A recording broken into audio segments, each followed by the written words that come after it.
Dami pang lamok.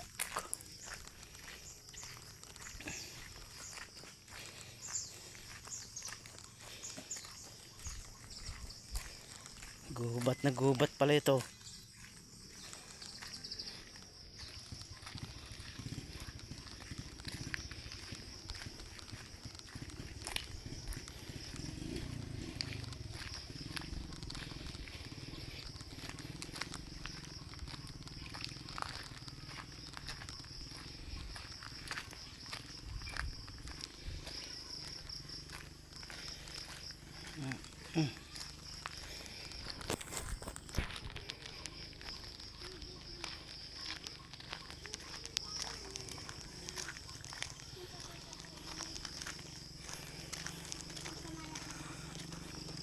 Pwede pong magtanong, nasaan ang mga apelido Ikwasay?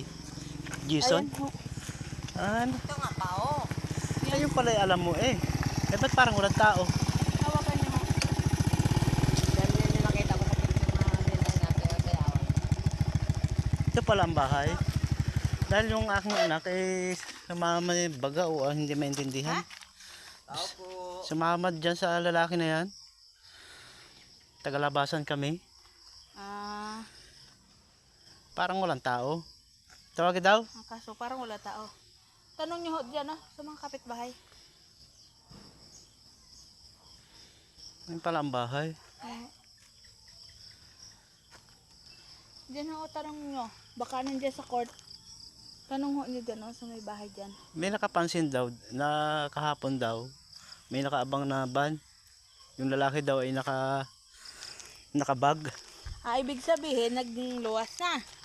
Ay siya. Baka nga lumuwas na. Ano ang pilit dyan niyo? Saher. Asaher kaya? Kamag-anakan niyo dyan si Lolo Monte. Yun. Kamag-anak namin yun. Yung asawa ko, kamag-anak ko yun.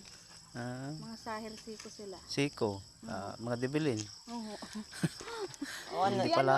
dyan ko siya tarungan. Ah. Sa mga kapitbahay, kami galing po doon sa Hulo, kay Tiami.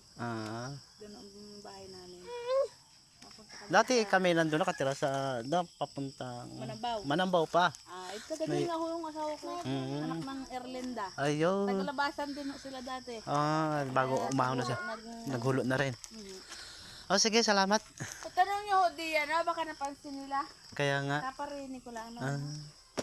Sige. Ang hanap mo.